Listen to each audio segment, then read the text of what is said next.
ഈ കുക്കുന്ന മലയിലുള്ള റോഡ്.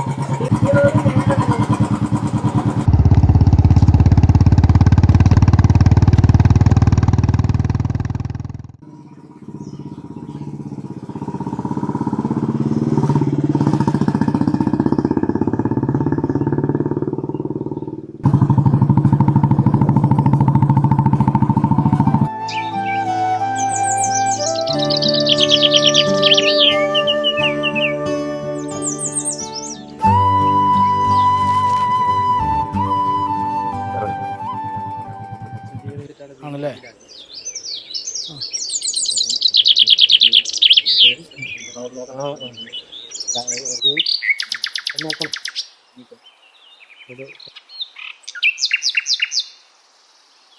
നിങ്ങൾ ഇവിടെ ആൾക്കാരാണോ? അതെ.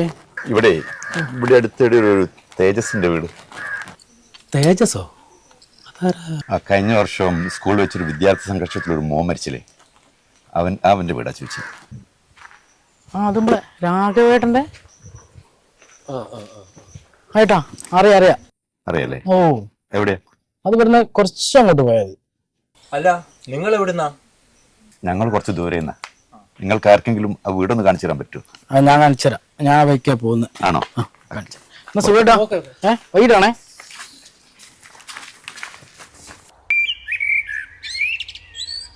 അല്ല, എന്തൊക്കെയാ അവിടുത്തെ സ്ഥിതി ഇപ്പോൾ?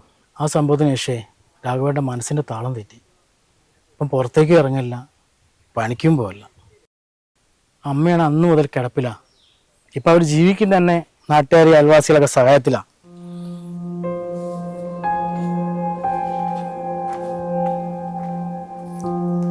പിന്നെ ഞാൻ ഇത്രയും കാര്യങ്ങളൊക്കെ പറഞ്ഞിട്ടോ നിങ്ങൾ ആരാന്ന് പറഞ്ഞില്ലല്ലോ.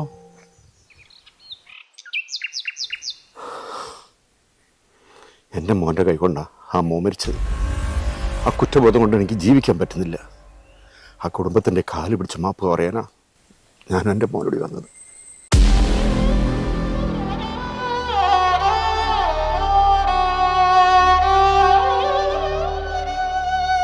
ചേച്ചി, അമ്മയ്ക്ക് തീരെ വയ്യ. എത്ര ദിവസമായി അമ്മേന്റെ മരുന്ന് തീർന്നിട്ടെന്നറിയോ? കണ്ടിട്ട് സഹിക്കുന്നില്ല. എന്താക്കാനാ മോളെ, ഇന്നിവിടെ കഞ്ഞി വെക്കാനുള്ള അരി തന്നെ അടുത്ത വീട്ടിലെ ദേവിയേച്ചി തന്നതാ. എത്ര വെച്ചിട്ടാ ഓരോരുത്തർ ബുദ്ധിമുട്ടിക്കുന്ന.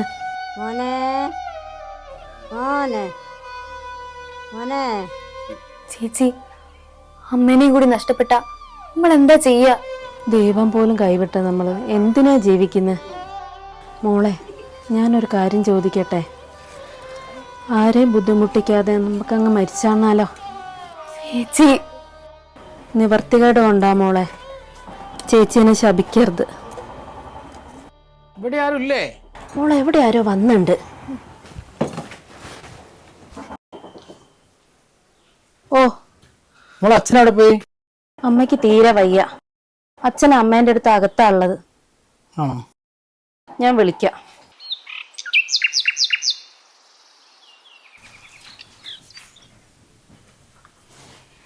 സുധി ഇരിക്കി.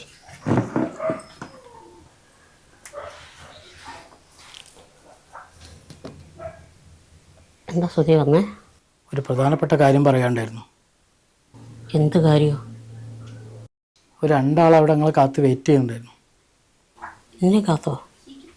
രാഘവേട്ടാ, അവർക്ക് നിങ്ങളൊന്ന് കാണണമെന്ന് പറയുന്നുണ്ട്. സുധി, എനിക്കാരെയും കാണണ്ട.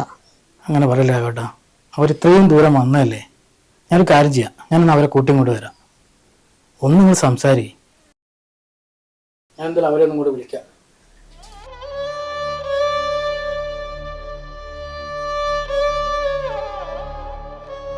ഇരിക്കി.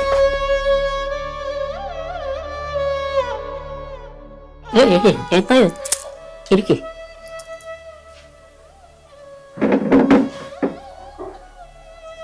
ആരാ?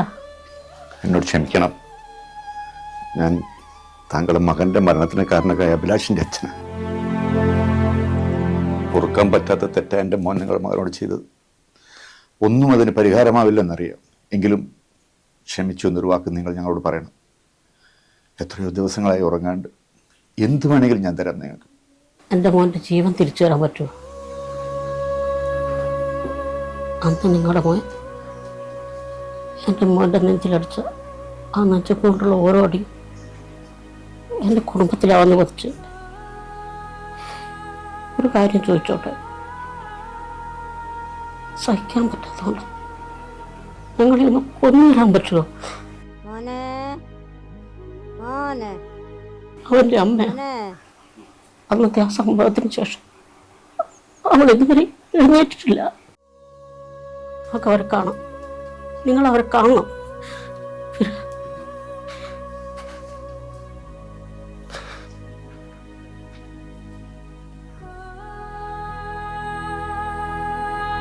മോനെ മോനെ കണ്ടില്ലേ മോനെ മോനെ മോനെ മോനെ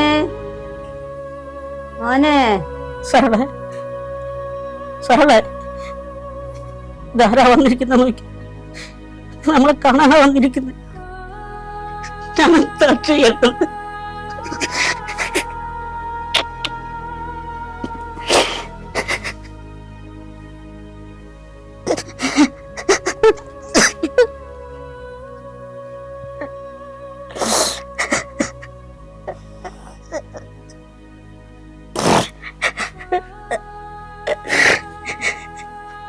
നിങ്ങളത് കണ്ടോ?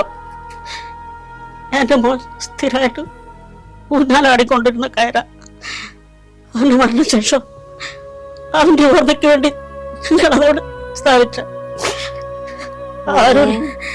ആരുമില്ലാതെ ഒന്നും ചെയ്യാൻ പറ്റാത്തൊരവസ്ഥ വന്നാൽ ആ കയറി അല്ലെങ്കിൽ എല്ലാവർക്കും ഉപകാരപ്പെടുകയല്ലോ.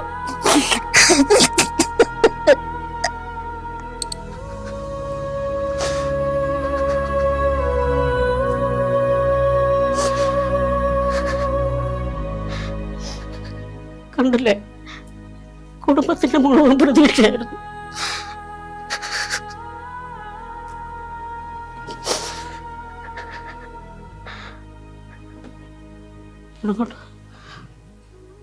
മോനെ, സ്കൂളിലൊന്ന് ചീത്തക്കൂട്ട് കെട്ടി പോയി പെടരുത്. അച്ഛൻ്റെ അമ്മേൻ്റെ പ്രതീക്ഷ അത് നശിപ്പിക്കുന്നുണ്ട്.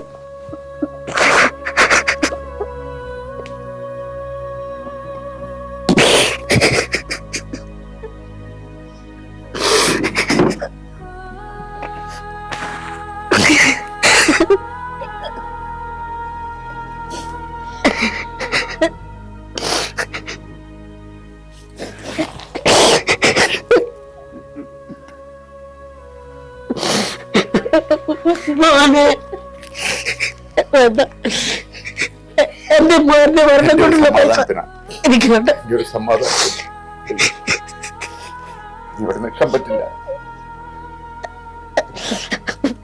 മോനെ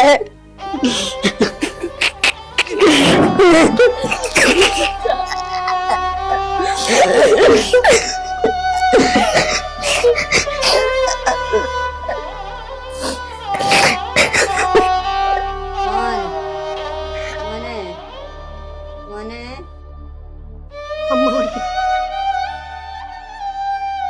മോനെ മോനെ